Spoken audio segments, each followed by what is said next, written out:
welcome back, guys, to another episode of the King Podcast. Today, we will be reviewing everything that happened on match day 4. So, first and foremost, guys, let us look into what happened on Friday, September 1st, 2023, which saw Luton Town versus West Ham. As expected, West Ham came out with the victory. I told you guys that West Ham would be victorious in this match. However, not by the total that I did demand of West Ham or demand from West Ham. It was expected that they win though, and they came out 2-1 winners over Luton Town. It is due to the fact that we know that West Ham is one of the most informed sides right now in the league. Themselves, Arsenal, Liverpool, and also Man City, who is perfect. So let's get into the other matches that played on Saturday though. So Saturday, September 2nd, 2023, we saw 6 matches. And first and foremost, we saw Sheffield entertain Everton. That match ended in a 2-2 draw. Expected Sheffield to at least win this match. However, 2-2 draw is something good for Everton, who has been struggling to make even a point or put a point on the board. So kudos to Everton on this fixture and at least rescuing a point at least. Next, we had Brentford versus Bournemouth. I expected Brentford to win this match. Brentford failed to impress me in this match like they did in previous fixtures.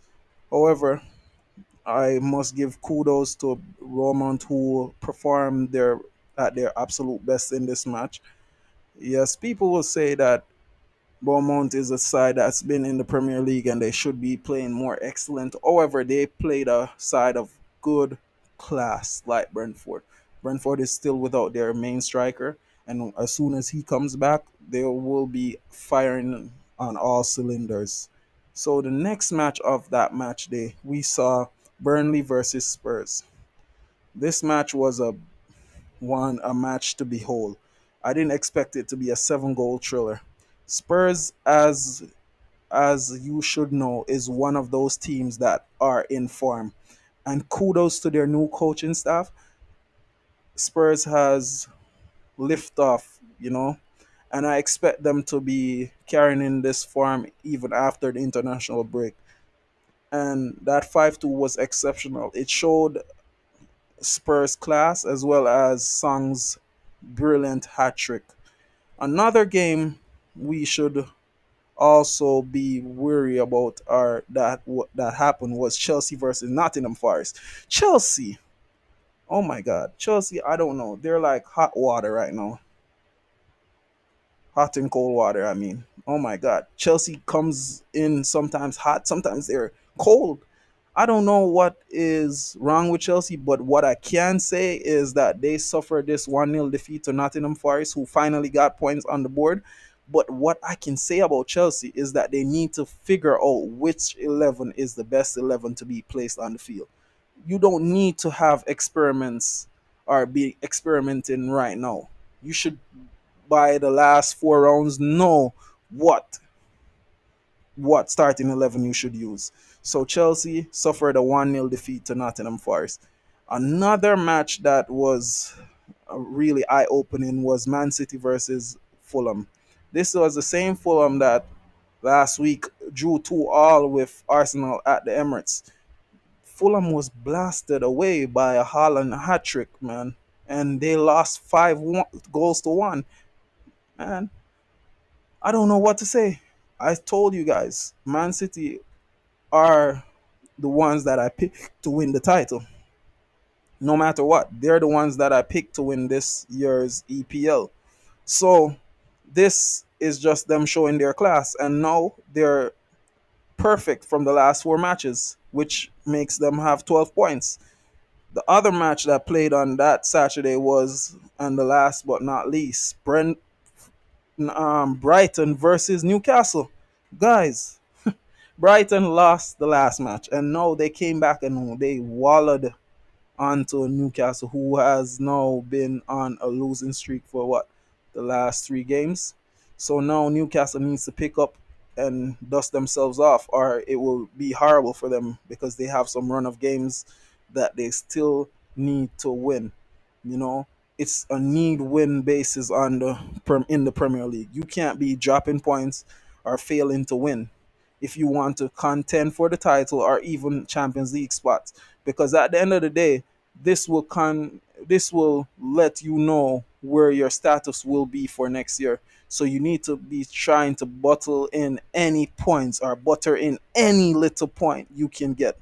So Newcastle lost this game, and it was very much not expected of Newcastle to lose this game, but they did. It was something to behold, as I could say to anybody, you know. And on Sunday now, September 3rd, we had Crystal Palace play Wolves. What should I say? Wolves and Crystal Palace match was an interesting one. It was a 3-2 goal margin. So it was a 1 goal margin victory by Crystal Palace, 3 goals to 2. They won Wolves. I expected Wolves, who won last week, to at least put up a fight, but I knew that Crystal Palace was going to come out victorious in this match. And another surprising match that took place on that Sunday was Liverpool versus Aston Villa. Competitive, yes, but one-sided, yes. Liverpool blasted Aston Villa away 3 goals to nil. Liverpool is an informed team just as much as Arsenal, Tottenham, and some other teams are right now, as well as Man City. So Liverpool made sure that they received 10 points from their first 4 games, and they're trailing the champions by 2 points. Sorry. And last but not least, we have Arsenal versus Manchester United, the marquee matchup of the round. To me, it had everything. It had controversy, it had goals, it had everything. Guys, before you even talk about this offside thing, offside this, offside that, you see, VAR angled that offside against Manchester United's Grenacho, right? And when they angled it, it to us seemed that Garnacho was onside. However, he was not. We can debate this and debate that. The rule states that any part of your body that you can utilize to play the football, if it is in front of the defender, you are offside. Garnacho's shoulder was ahead of Gabriel's. Let me tell you guys that. And no matter what you say or no matter what you do, he was offside. I see a lot of Manchester United fans posting it all over TikTok saying that they were robbed. No, guys. Manchester United, for the better part of that match, was not playing any football. They pocket Casemiro, they pocket Bruno.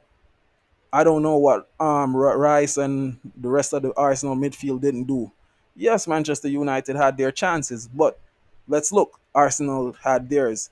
Arsenal immediately responded to even the goal that Manchester United scored, and that goal was the only shot that Manchester United had on target in the first half. But let's not get into it. But the controversy, as I just stated, was a little bit of thing. But what say you? If you really like my opinions of the match day, please like, share, and subscribe this channel. If not, you can still like, share, and subscribe this channel. Thank you for watching.